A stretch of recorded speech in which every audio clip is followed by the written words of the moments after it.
Previously on Animaniacs. Where do you go, Mangle? I don't know, but it's big and it's headed straight for us. Yakko, you can't go this alone. It's insane, I tell you. That's to my advantage.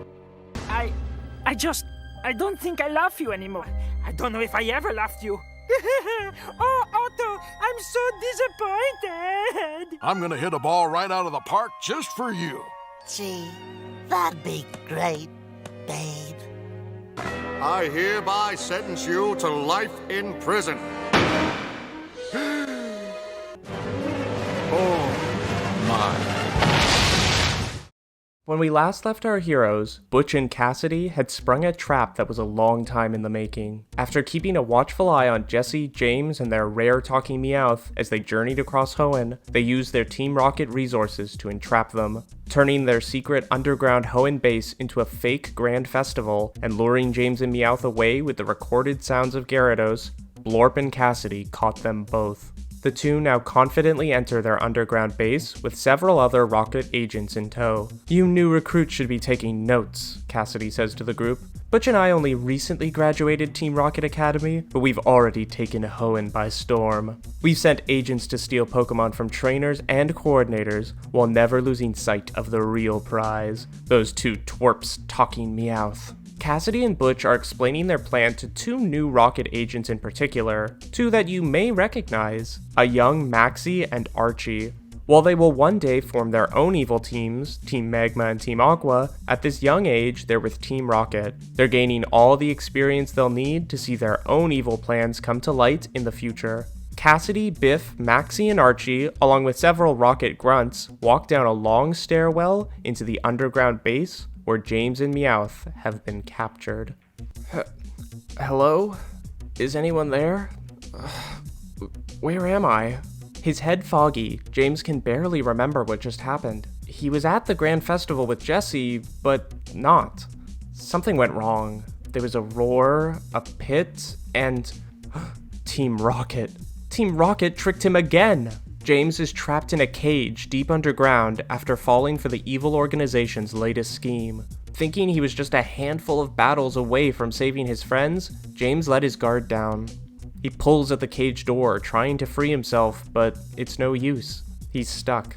Just as James is about to tear up, he can see a figure outside the cage. In the dim light of the cave, he can't make out who it is, but James is ready to attack anyone who approaches him like a caged wild animal. As they get closer though, he can see that it's Meowth. As the two fell down the pitfall trap, Meowth luckily wasn't caught in the cage that awaited them at the bottom. He's ecstatic to see that besides some bumps and bruises, James is alright. But before Meowth can try and free James, the two hear footsteps in the distance. Meowth quickly hides behind a nearby rock to avoid being seen.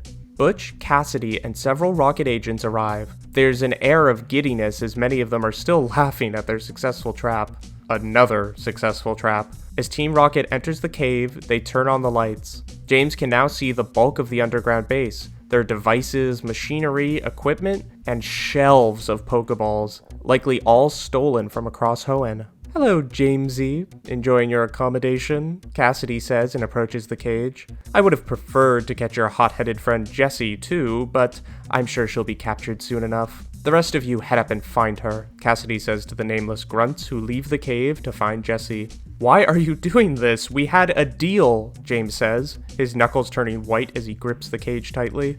"And you trusted us? Oh, you're a bigger fool than I thought." "Yeah, a mega fool," Bort chimes in. "Luckily, the world is full of chumps like you, James," Cassidy says, and both she and Butch reveal their belts. Both have 5 Pokeballs on them, and James knows immediately that they are his and Jessie's Pokemon, the ones the evil duo stole from them. Gullible idiots keep Team Rocket in business. Speaking of business, let's get down to it. Cassidy approaches the cage, but her cocky smile immediately shatters as she sees that James is alone. "Where is Meowth?" Cassidy yells at James. "Well, if you're so smart, find him yourself," James says, glaring at Cassidy. "He's our main target. Madam Boss wants that talking Meowth more than anything. Spread out and find him. He can't have gone far," Cassidy says, and she, Bingo, Maxie, and Archie search the cave for Meowth. Meowth covers his mouth, afraid to make any sound. The Rocket agents send out their Pokemon to help find him, and the cave becomes crowded with Sableye, Mightyena, Carvanha, and Numel. Cassidy has Sableye use Psychic to hold James in place so he can't help at all. Meowth is completely outnumbered. He can't stay hidden for much longer. The tiny cat Pokemon curls up into a ball, wishing someone would come rescue him, like how James rescued him back in Kanto, when Meowth was strung up by that sadistic coach.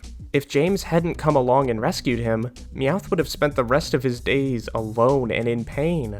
Meowth can feel himself about to cry, but remembering what James did for him back then, he holds back his tears. He stands up and confidently steps out from his hiding spot. "Ah, there you are," Cassidy says, and all 4 Rocket agents and their Pokemon converge on Meowth. Meowth's paws shake in fear. It's up to him to save James, but how? He's just one small Meowth against so many. What can he do? He can do what he does best. He learned to mimic humans when he needed to speak. All he has to do is mimic James and not run away from a challenge. Meowth jumps forward and uses Scratch on Carvanha and Numel, but the 2 Pokemon knock Meowth back. Maxie and Archie order their Pokemon to capture the talking Meowth, who's attacked relentlessly with water guns and embers. But Meowth refuses to give up. Though injured, Meowth digs deep and hones in on the skill that makes him unique. He uses a new move, one not far from what he did to learn how to speak like humans. He uses Mimic. Mimicking the water gun from Carvanha, Meowth knocks out Numel with a super effective attack. Maxie is shocked, and before Archie can react, Meowth mimics Sableye's Psychic to lift Carvanha and toss it at Archie, Maxie, and Numel, knocking them all back into the wall. He turns his attention to Butch and Cassidy, ready to save James, but as Meowth's eyes glow with psychic power, he's attacked from behind with a body slam by Cassidy's Eradicate. Meowth is knocked down, too injured to get up. "No! No, you can't do this!" he screams. "We just did. I'll admit I wasn't expecting to see you use Mimic, but I guess that just makes you a better prize for Madam Boss. Capturing you was inevitable. After all, what can one little Meowth do all by himself?" "He's not by himself," a voice from the distance says. An egg is thrown and explodes on Raticate, separating him from Meowth. Jessie, Chansey, Steven, and Aston are by the cave entrance. Jessie's holding one of the Rocket grunts by the collar, clearly having just beat him to a pulp. The group runs in, and Jessie grabs Meowth in her arms. "Don't worry, Meowth. We'll take it from here."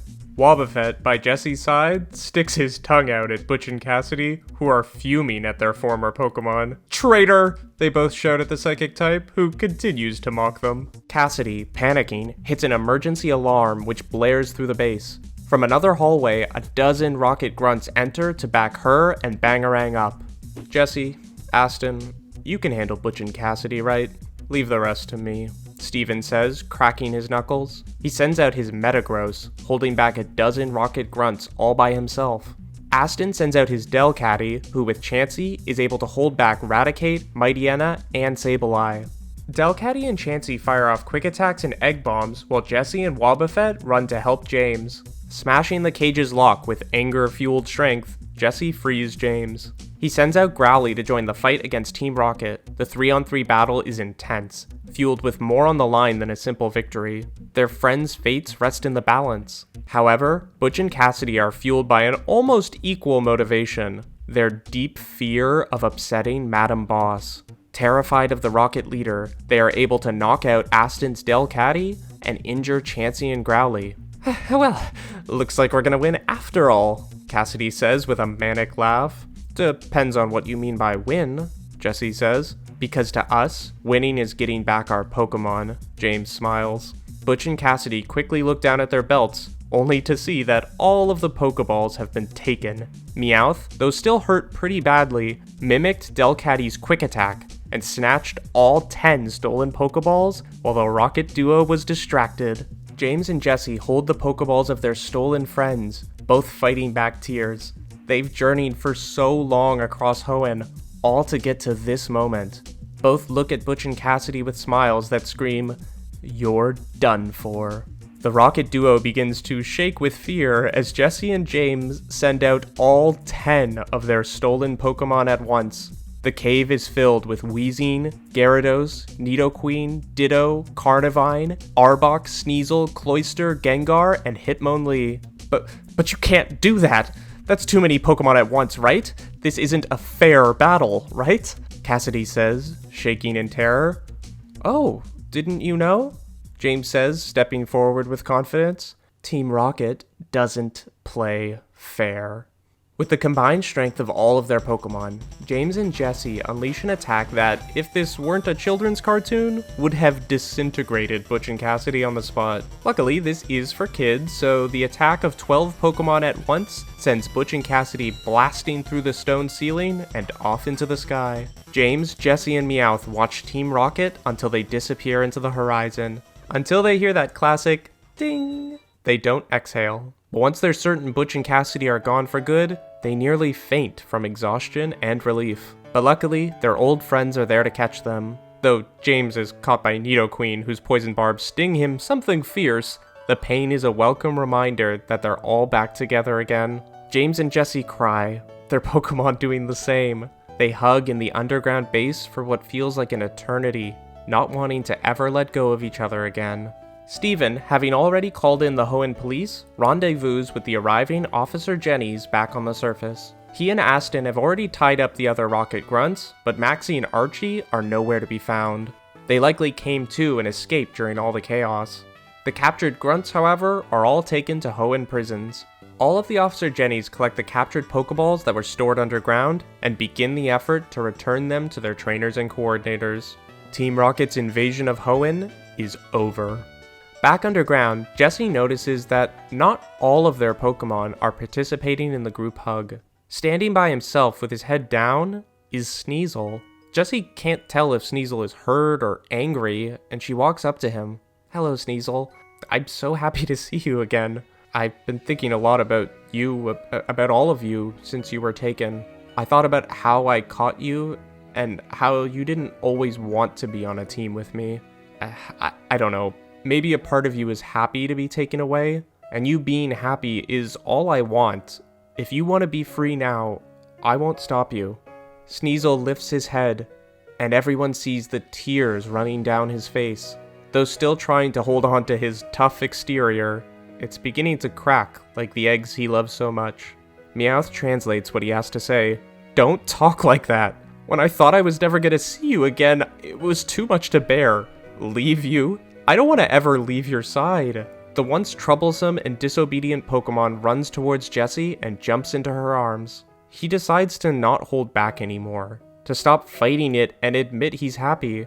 I'm sorry I was so mean when you first caught me. I'm sorry I was mean to Chansey. I'm happy we're all together again. I don't want to be alone anymore. Jessie, James, Meowth, and all of their Pokemon nearly flood the island with their tears of joy. It's a reunion they've all been dreaming about for what feels like ages. Like years. Like almost 2 years. Despite not wanting to part from any of them, James and Jessie make the decision to send their newly freed Pokemon to James's grandparents. They each need some time to recuperate and heal after the ordeal they've been through. And with Chimecho still back there, James and Jessie know their Pokemon will be in good hands. Steven and Aston ask James and Jessie what they'll do now. The only reason they were competing was to save their Pokemon after all. The two think about it briefly, and they decide to see their Hoenn adventure through to the end. They want to travel to the Grand Festival and Evergrande Conference, the real ones. But first, they have one more place to visit, and one more promise to keep. With a personal escort provided by the Officer Jennies, James and Jessie leave the former Rocket base and make their way to a very special destination. On their way to the real Grand Festival and Evergrande Conference, Jessie and James ask for a detour. They arrive at one of the furthest islands east in Hoenn, one they knew was just as important to reach as the Grand Festival Island. Though they were just reunited with their other Pokemon, they also have to say goodbye. They have arrived at the Migration Island for Volbeat and Illumise. On the island full of trees and fields of flowers, Jessie and James send out their Firefly Pokemon. As the two see the island, and the others of their kind, their eyes brighten up more than any signal beam. Back at Lake May, Jessie and James made a promise to an older Volbeat and Illumise who didn't have the strength to make it here on their own. After years spent searching for their perfect mates, they found each other at a time when their wings weren't strong enough to make the trip. But Jessie and James promised to make the journey for them.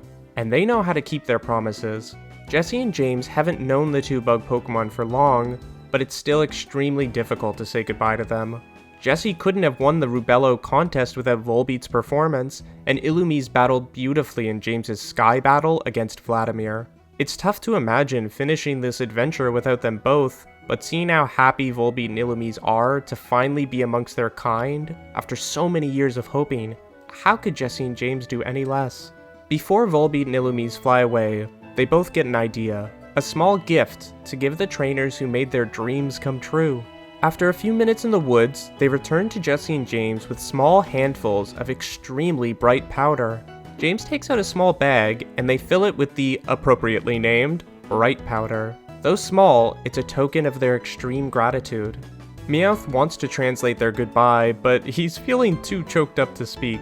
It's been an emotional few days, but his translation isn't needed. Jessie and James understand their friends perfectly.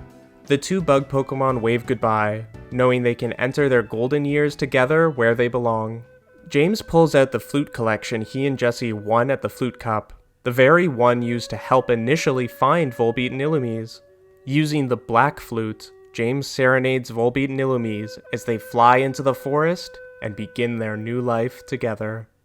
After their tearful farewell to Volbeat and Illumise, Jessie and James continue their journey away from the island, the last of their many boat trips through Hoenn. After a long adventure, like really long, Jessie finally arrives at the real Grand Festival, and this time, there's no sense of confusion or dread at how odd everything appears. This is undeniably the real thing. James and Meowth explore the festival, and Jessie enters the registration building. Jessie sees a bunch of familiar faces, one of which is a real sight for sore eyes. In the building registering, with a Clefairy in her arms, is Whitney.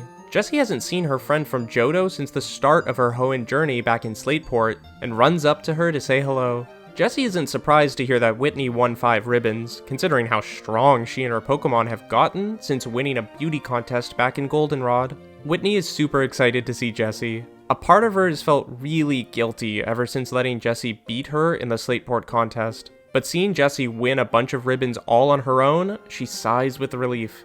Clearly, Jessie adapted to contests very well. And Whitney cries with a million happy tears when Jessie tells her she was able to rescue her stolen Pokemon. Whitney is so relieved, and it also means that when they inevitably face off, Whitney doesn't have to worry or hold back. They can have a true contest battle. As Jessie registers, she also happens to see some of her other rivals from past contests, Tucker, Will, and Wallace. Though she has her stolen Pokemon back, Jessie still wants to win badly. However, seeing the competition, she knows this isn't going to be easy. But with all of her Pokemon safe and accessible to her, Jessie knows victory is as possible for her as anyone here. The next day, all coordinators enter the grand contest hall, each one a little nervous to see the massive crowd. But Jessie can see James and Meowth cheering her on and waves up at them. She spent all day yesterday planning for this. She's ready. In the preliminaries, coordinators have to prepare an appeal performance using only a single move. It's a major challenge that will really separate the best from the worst. Jessie considered all of her Pokemon for such an important opening performance, but ultimately decides that one is the perfect choice. A Pokemon who knows how to make an impression and do something unforgettable. As Jessie's turn comes, she goes on stage and sends out Gengar. The goofy little prankster Ghost has been dying, no pun intended, to get out of his Pokeball and put on a show. And he and Jessie know just how to dominate the preliminaries. Jessie waits for the audience to become silent. Gengar and her are center stage and close their eyes. The anticipation is thick as everyone waits to see what they will do. Gengar opens his eyes and releases a Nightshade attack with enough intensity that even Cyclops would be jealous. However, the attack appears to be too much for Gengar to handle. Perhaps he's out of practice? The audience begins to panic as the Nightshade beams carve out pieces of the stage haphazardly. Jessie, appearing shocked and scared, throws herself on Gengar to try and stop the attack. But Gengar can't control it, and a massive explosion sends dust and smoke into the air. The audience is silent as they wait for the dust to settle, terrified by what they might see. However, once the stage is visible, everyone is shocked and relieved. Gengar and Jessie were only pretending to lose control of the attack. Gengar was in control the entire time, and carved a self-portrait into the stage of him sticking his tongue out. Gengar and Jessie take a bow, both with a cheeky smile on their faces. It takes the audience a second, but they soon erupt in applause at the stylish, risky, and unexpected performance. Gengar has truly mastered the art of the prank. Thanks to Gengar, Jessie is one of the top scorers for the appeals, and easily makes it to the top 32. In the top 32, Jessie is free to create an appeals performance with as many moves as she wants. Coordinators are really given free rein to go all out. The stage, repaired overnight after Gengar's performance, welcomes Jessie and her chosen performer, Cloyster. Cloyster, already bigger than most other Cloyster, creates a display that truly makes him larger than life. Using Ice Beam and Spike Cannon, Cloyster showcases immense control, freezing each spike in midair. The final display is a massive ice sculpture in the shape of Jessie's iconic hairstyle. The swooping, curving ice is one of the most unique displays created, and makes Jessie extremely happy and tearful to know that Cloyster was missing and thinking of her as much as she was all of her stolen Pokemon. Once again, Jessie makes it through to the next round with relative ease. Her Pokemon are clearly very excited to get on stage and give it their all. At the top 16, the contest battles begin, each one a 3v3. Jessie enters the arena and faces off against... No, that's not possible. Let me check the script. No, that's what it says. How the heck did he make it to the Grand Festival? Jessie faces off against Stupid, the very trainer who abandoned Mawile after the Rubello contest. It seems Team Rocket won't be the only evil foe Jessie will be ridding Hoenn of.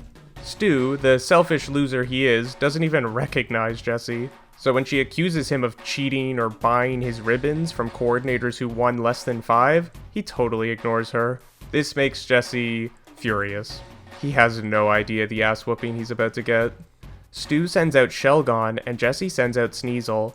Exactly 2.4 seconds after the battle begins, Shelgon is knocked out. Everyone blinks and misses it, so the judges have to play back the video. Fueled by his trainer's passionate anger, Sneasel uses a Night Slash with such speed that it cracks Shelgon's shell like an egg. Stu angrily recalls his Shelgon and sends out Zangoose next. Jessie switches Sneasel out for Seviper, who, without even needing to be given the order from Jessie, easily knocks out Zangoose with a single Poison Tail.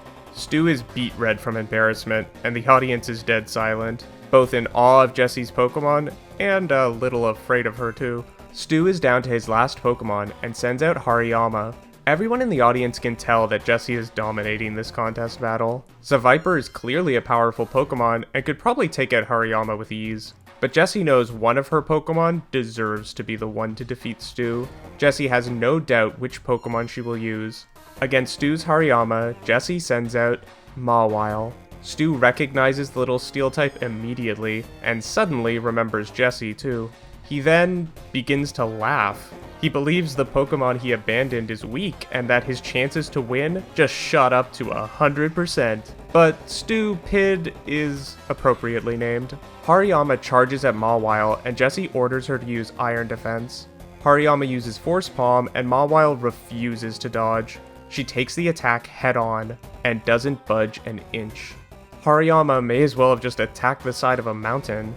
In fact, the fighting type's hand seems to hurt more than Mawile after that attack. There's nothing Stu can do against Mawile. She feels stronger than ever before, and charges at Hariyama. The large fighting type suddenly becomes intimidated, and runs away from Mawile in fear. But no one can get away from Mawile. She hits the fighting type with a super effective Play Rough, knocking it out of the arena. Not only does Mawile effortlessly defeat Hariyama, but Stu is left dumbfounded by how easily he was beaten by a real trainer. Instead of having to be escorted out for being angry, he's escorted out for being too shocked to move. Mawile is nothing like she was when Stu abandoned her. She's left him behind, and with Jessie, will grow to heights he can't even imagine. Jessie and Mawile win their top 16 battle with ease and advance with a roaring applause. After a night of rest and strategizing, Jessie finds out that her opponent in the top 8 will be Whitney. It was bound to happen eventually, as both are favorites to win the whole thing, but Jessie was hoping to face her friend in the finals. Despite their upcoming match, the two don't let it affect their friendship. Jessie, Whitney, James, and Meowth all have breakfast together the morning of the top 8 battles. From what Jessie has experienced before in her Hoenn journey, they both know the stakes could be much higher, so agree to do their best and to have fun. Once in the arena, they face off with smiles on their faces. Jessie sends out her Hoenn powerhouse, Exploud, to face off against Whitney's Clefairy. Though Clefairy gets lucky with a metronome becoming Focus Blast, the attack just barely misses Exploud. This gives him an opening to hit the pink Pokemon with a Hyper Voice, knocking her out. Whitney then sends out Skitty, a very appropriate Hoenn Pokemon for Whitney as it's pink and cute. But Jessie isn't about to underestimate any Pokemon Whitney is trained. The little Pokemon is very fast and dodges a Thunder Punch from Exploud, then hitting back with a Double Edge for massive damage. But Exploud doesn't flinch, and once Skitty is close, he connects with a second Thunder Punch. Skitty becomes paralyzed, slowing it down. But Whitney has something prepared for a time like this, and Skitty uses Facade. Powered up by being afflicted with a status condition, Skitty hits Exploud harder than he's ever been hit, and is unexpectedly knocked out. Jessie then sends out another powerhouse Pokemon of hers, Hitmonlee. The fighting type has an immediate advantage against the normal type Skitty, especially since Skitty's hurt. But before Hitmonlee can attack, Whitney orders Skitty to use the move Assist. Skitty gets a move from Whitney's ace, Milk Drink. Skitty is healed back to near full health. However, she's still paralyzed, and is ultimately too slow to dodge an attack from Hitmonlee. Even after healing, a single high jump kick is enough to knock out the feisty Skitty, bringing Whitney down to her last Pokemon. Whitney can tell Jessie's come a long way since their first battle back at Slateport. If Whitney wants to win, she can't hold back anything. She sends out her strongest Pokemon, Miltank, the very Pokemon that would have defeated Jessie if Whitney hadn't thrown their last match.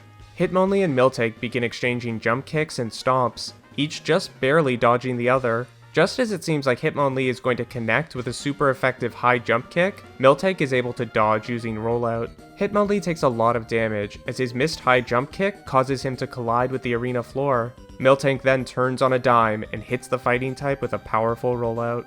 To the audience's surprise, Hitmonlee is defeated by Miltank. Two of Jessie's strongest Pokemon have been beaten, and Whitney's Miltank hasn't taken any damage as she dodged every attack the fighting type threw at her. There's only one Pokemon that Jessie can trust to win in a clutch moment like this. She sends out Chansey. Chansey knows it all rests on her shoulders, and she's carried much harder burdens than this. When she was a nurse, when she fought Bruce and Cassidy, and throughout her adventures with Jessie. And even more, Chansey thinks of Exploud and Hitmonlee, how she helped Whismur when he was scared, how she cared for Hitmonlee when he was still an egg. She can't let those two runts fight so hard for nothing. She always supported them and everyone else, and she can't let them down now. Chansey, fueled by the love of her friends, glows bright white. Before the face-off even begins, Chansey evolves into Blissey. Whitney can't help but clap in excitement, knowing her friend's Pokemon evolved due to how loved she is. But that doesn't mean she's about to give up. The battle starts and Miltank charges forward with a rollout. Blissey doesn't even attempt to dodge. With her experience battling Milton's Miltank back in Goldenrod, she knows the timing of rollout perfectly. Just as Miltank is about to connect with her attack, Blissey grabs the cow Pokemon by the side. Using the momentum of the attack, Blissey pulls Miltank into the air. The two bulky normal types spiral through the air, and Blissey takes this opportunity to use a new move, Seismic Toss.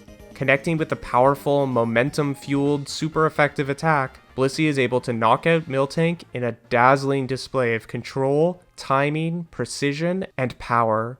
The audience erupts in applause as Blissey scores the most elegant knockout any of them have ever seen, winning Jessie the match. Whitney's disappointed, but knows her Pokemon did their best, and is happy that she at least lost to a friend. Wallace and Will also defeat their respective opponents, while the coordinator Tucker, who Jessie defeated in Rustboro and who will one day become a Frontier Brain, defeats a coordinator named Mr. Big to round out the rest of the top 4 as Jessie advances. In the top 4, the battles become double battles in 4v4 showdowns. Jessie faces off against Wallace.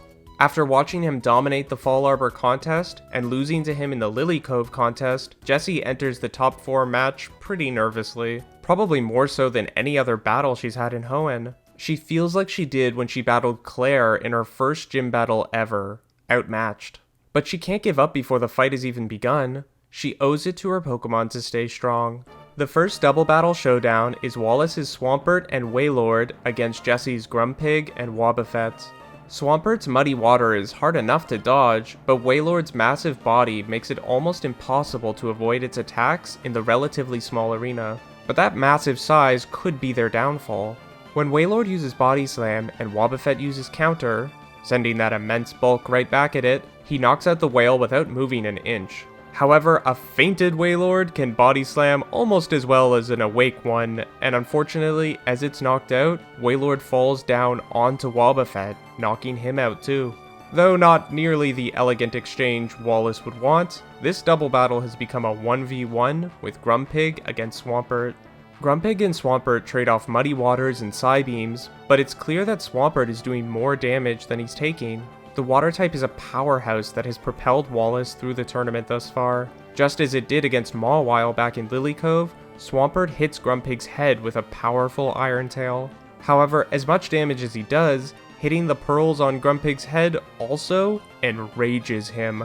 Like Psyduck with a headache, Grumpig utilizes his anger and unleashes a new attack, Hidden Power. It hits Swampert and seems to do decent damage, but Jessie can't tell what type the attack is exactly. The new attack helps to turn the table, but after a lengthy exchange, both Swampert and Grumpig are knocked out by a simultaneous Earthquake and Hidden Power.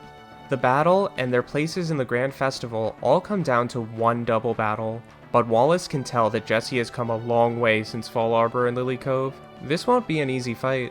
Wallace sends out Milotic and Walrein, and Jessie puts all of her faith in Seviper and Arbok. Seviper uses Haze on the two water types, and Arbok fires off poison stings into the cloud, assuming they won't be able to dodge without seeing. But when the haze clears, Milotic has protected her and Walrein using Safeguard. Walrein then fires off a blizzard that does heavy damage to both Seviper and Arbok. Simple tactics aren't going to be enough in this fight. Jessie tries to think of something and realizes they need to distract Milotic if they're going to get any attack through.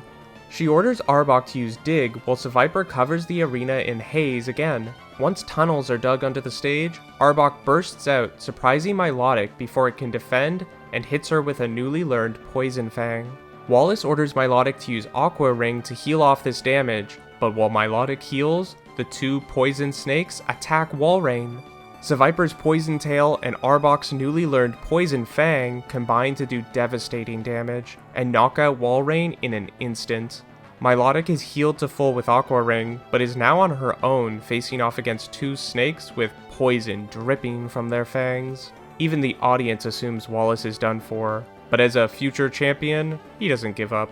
Seviper and Arbok attempt to utilize their Poison Tail and Poison Fang combo attack against Milotic, but she uses Twister to spin into the air, beautifully dodging the double attack. While soaring above the stage and Jessie's Pokemon, Milotic fires a Hydro Pump down into the tunnels Arbok dug.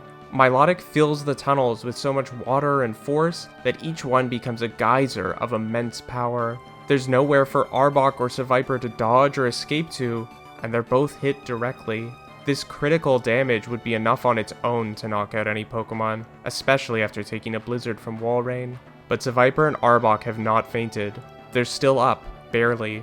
Milotic, falling back down to the stage, is defenseless. She can't dodge, and Seviper and Arbok power up a Poison Tail and Poison Fang.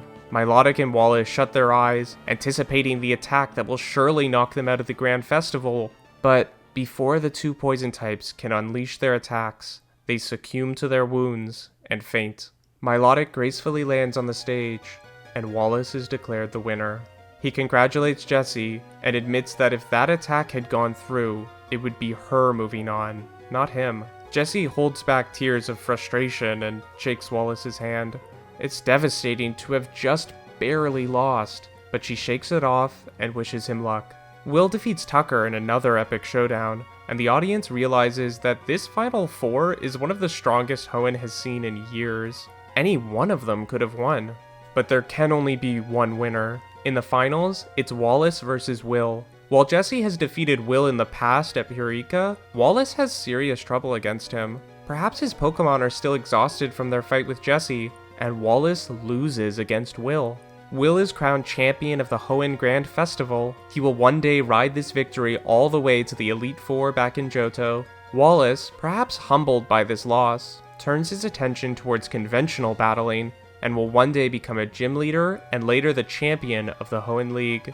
Jessie is upset to have lost, but can't help but feel proud to have made it all the way to the top 4. Based on her battling and appeals record, it's undeniable that she and her Pokemon are amazing and will go on to do great things. She's come a long way, from flunking out of Pokemon Tech, to training in the Silver Mountains with Bruno, to now being one of the best coordinators in all of Hoenn. With the Grand Festival over, there's only one more tournament, the Evergrande Conference, and James enters with more confidence and enthusiasm than he expected to have. His motivation had solely been to save his friends, but now that he's here, he can't deny how badly he wants to win, to see his Pokemon come out on top like he knows they deserve. The preliminaries are a single 1v1 match, and James sends out Vigoroth to face off against a trainer who uses a Cacturne.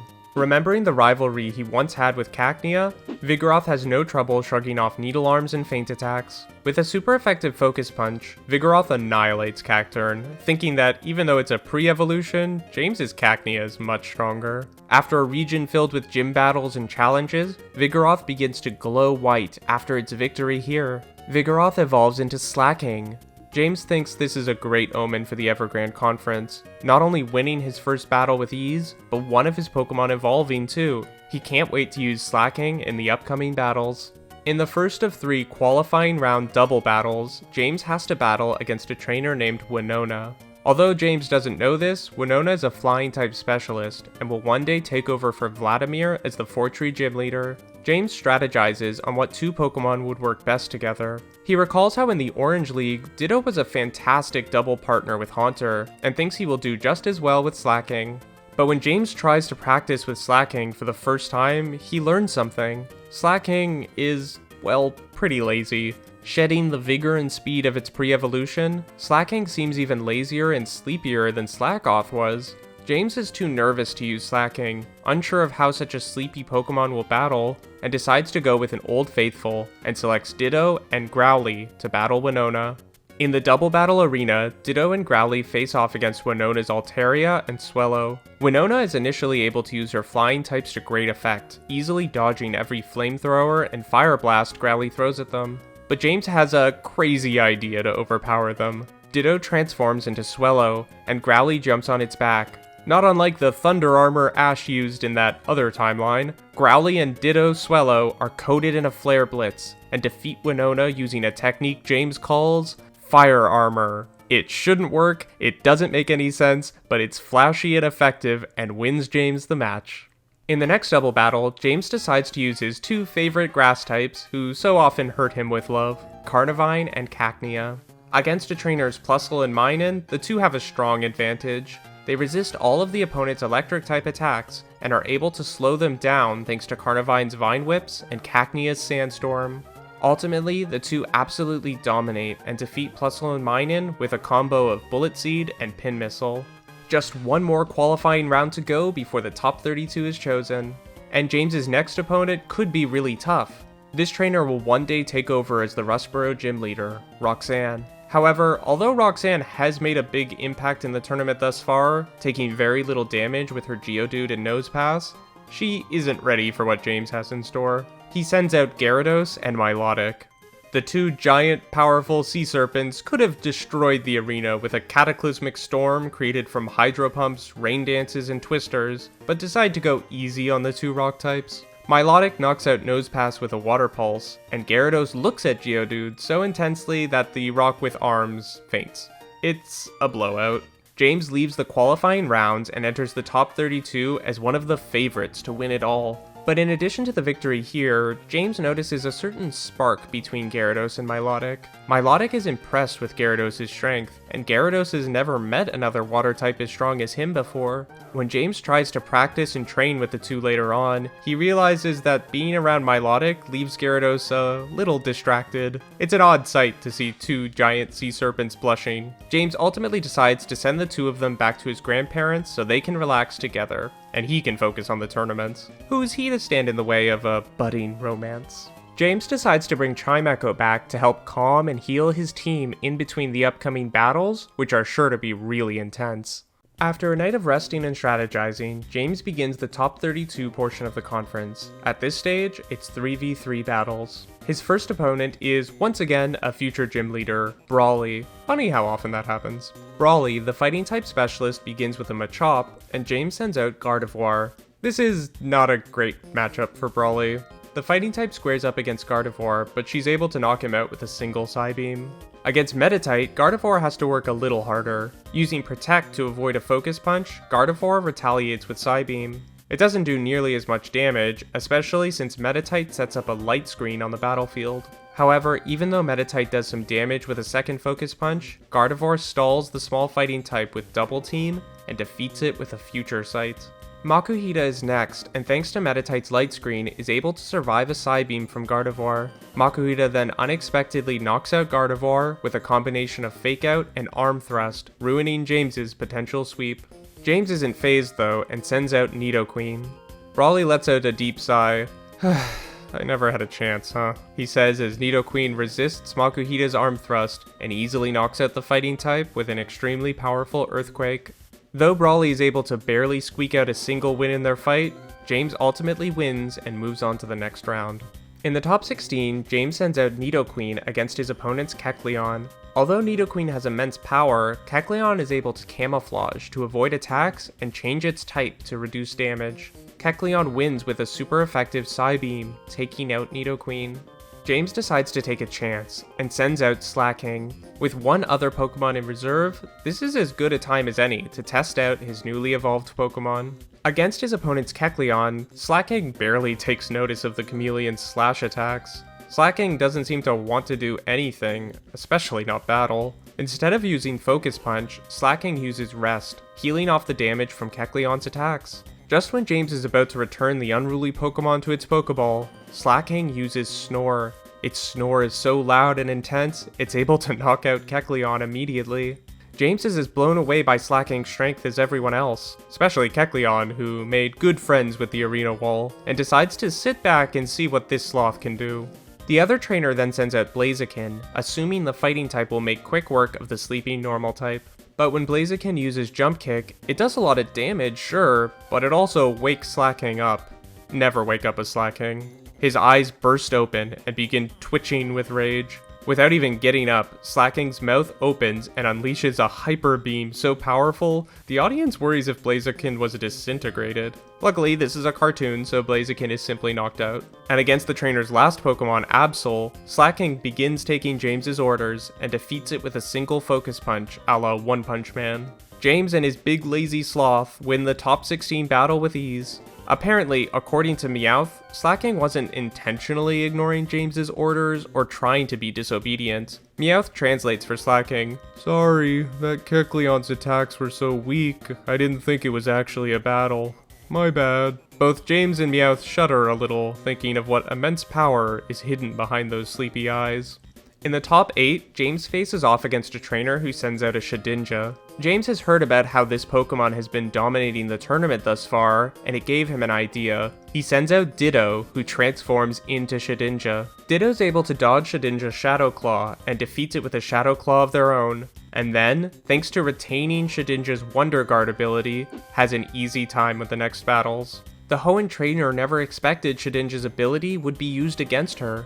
Linoone and Sceptile get swept because they don't have super effective attacks to use against Ditto Shedinja. They're helpless against the copied Wonder Guard. Linoone and Sceptile are defeated with Fury Swipes and Leech Life respectively. Though his last two battles ended up being relatively easy for him, in the top 4, James knows victory won't be simple. He's facing off against the very trainer who helped rescue him from Team Rocket, Steven Stone. It's a highly anticipated showdown, and one the audience believes will be as good as any final match. Steven and James enter the arena, both knowing the other is as prepared to win this whole thing as the other, but they still manage to smile and wish each other best of luck.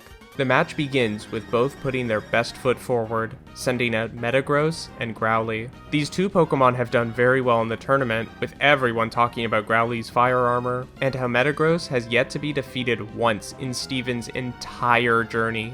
Even with Growly's type advantage, this won't be easy. Growly fires off a flamethrower, but Metagross uses Protect to avoid any damage. The Steel-type fires off a flash cannon, but Growly evades it. They're clearly just testing each other. But as they collide with a Meteor Mash and Iron Tail, everyone can tell the real battle's about to begin. The arena erupts in an explosion of dust and debris from the collision, but both Growly and Metagross come out of it unfazed. Steven realizes a direct attack on Growly will be difficult to connect with, as the little fire type is very fast. So, he orders Metagross to use an attack that Growly can't evade, Earthquake.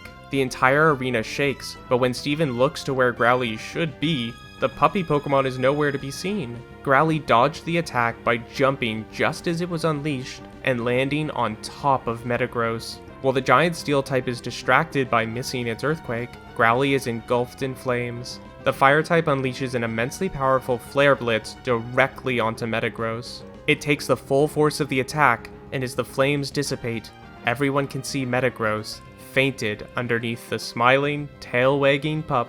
Though Metagross has been defeated for the first time in Steven's journey, he can't help but smile. "I should expect nothing less from a trainer like you, James," he says. He then sends out Cradily to face off against Growly. Though able to dodge or mitigate all of Metagross's attacks, Growly took an immense amount of recoil damage using Flare Blitz on the Steel type. He can't dodge as effectively, and while he does damage with Iron Tail, it's partially healed by Cradily using Ingrain. Growly can't bounce back to mitigate this healing quickly enough, and as he prepares to fire off another Iron Tail, is taken out by a super effective Rock Slide.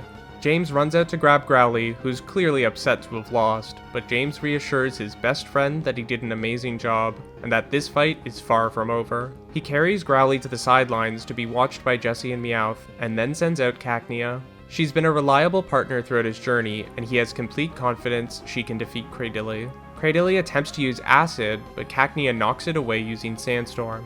Though Cradily heals more with Ingrain, it has a fatal flaw. Cradily can't move to dodge. Before the fossil Pokemon can make another attack, Cacnea unleashes super effective Pin Missile after Pin Missile on the stationary target. Cradily clips Cacnea with one last desperate Acid, but can do nothing to stop Cacnea's onslaught and faints from one last Pin Missile. Steven is down to his last Pokemon and sends out Aggron. Cacnea may be at a type disadvantage, but has a move that could turn the tide of the battle in her favor. She dodges a Rock Tomb and uses Drain Punch. Though Cacnea is able to heal some of the damage taken with this super effective attack, Aggron is ultimately able to take out the Grass type with an equally super effective Iron Tail. James is now also down to his last Pokemon.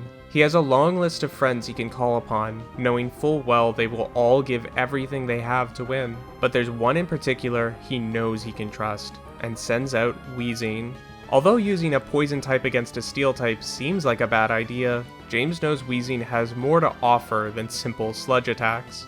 And Steven doesn't underestimate Weezing. He orders Aggron to use Earthquake, testing if Weezing can levitate out of the way, which the poison type does with ease. James orders Weezing to use Smokescreen, covering the arena in a thick smoke. Steven assumes it's a simple tactic where Weezing will try and attack with a takedown while Aggron can't dodge, but James has another plan. Weezing levitates far above the smoke. Both Weezing and James recall how the poison type lost against Lieutenant Surge back near the start of their adventure in Kanto, how Raichu used an electric attack that triggered the gas to explode. And now James is about to do that again, only this time it'll be on purpose. Weezing uses a new move James taught him, Thunderbolt. Weezing unleashes the electric attack, triggering a massive explosion of the smokescreen, enveloping Aggron in a flurry of fire and haze. Even people in the stands can feel the intensity of the heat, and everyone assumes Aggron will be fainted once the smoke settles. But when it does, Aggron's still standing. Scorched and clearly damaged heavily, the steel type refuses to give up. Steven orders Aggron to use Rock Tomb. Glowing rocks appear atop Weezing, crashing into the poison type. This sends Weezing hurtling down towards the arena, who is very high up to avoid being damaged by the explosion. The Rock Tomb and the fall does massive damage, also slowing Weezing down. James knows Weezing is now too slow to dodge, so he orders him to use Bide, hoping he can unleash Aggron's next attack back at him to win. Weezing glows white and Aggron uses Metal Claw. As Weezing takes the damage, he can feel the attack from Bide build up within him. He knows it will be enough to defeat Aggron, but it's also too much for Weezing. Before he can unleash the attack back with Bide, Weezing succumbs to the damage and faints. The audience is as surprised by the loss here as James is. It looked like Steven was finished, but he was ultimately able to just barely outlast James. It was obvious how close it was, as Evergrande faints as well only moments after Steven is declared the victor. James is knocked out of the tournament at the top 4, but returns wheezing to his Pokeball without regrets. He gave literally everything he had, and can feel nothing but pride in his friends. Steven then enters the finals against a trainer named Annabelle, who will one day become a Frontier Brain. The battle is a worthy final showdown, and both Steven and Annabelle showcase why they made it so far in the Evergrande Conference. Ultimately, thanks to his Fossil and Steel types, Steven is able to come out on top and defeat Annabelle's team. His victory is met with uproarious applause by the audience. He's undeniably one of the strongest trainers Hoenn has ever seen. Though neither of their journeys ended in victory, James and Jessie don't leave Hoenn feeling empty-handed. They made new friends, saw new places, helped Volbeat and Illumise, saved everyone from Team Rocket, and performed admirably in the Grand Festival and Evergrande Conference. As they both watch in the audience while Steven is crowned champion of the Evergrande Conference, he holds up his hands to quiet the crowd. I'd like to say a few words. Though I'm honored to be awarded this trophy here, I believe this year there are others who deserve recognition. If not for these individuals, we may not have even had an Evergrande Conference. Officer Jenny appears with Aston, near Jessie, James, and Meowth, and they escort them onto the stage. The trio didn't know this was happening and are blushing quite a bit. In honor of their work in stopping Team Rocket and rescuing countless trainers' Pokemon, Jessie, James, and Meowth are given Hoenn Medals of Honor. Jessie for her strength, James for his conviction, and Meowth for his bravery, each representing traits that everyone should strive for. Steven and Aston ensure that all of Hoenn will remember what these three did for them. The applause they get can be heard across the islands, echoing their great deeds for all to hear.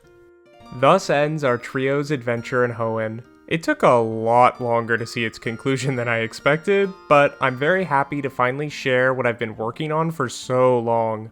I do have a plan for their next adventure in the works. I actually have plans all the way till Kalos, but let's see how things go. But I'm also working on another Pokemon adventure from the point of view of some other underrated characters. Stay tuned for that and more random videos. I hope you enjoyed James, Jessie, and Meowth's Hoenn journey. It was one of my favorite fanfiction arcs I've ever written. I honestly never expected to continue this story all the way up until this point, but now that I'm here, I'm really proud of what I ended up creating. I hope you guys enjoyed it as much as I enjoyed creating it. Thanks for watching!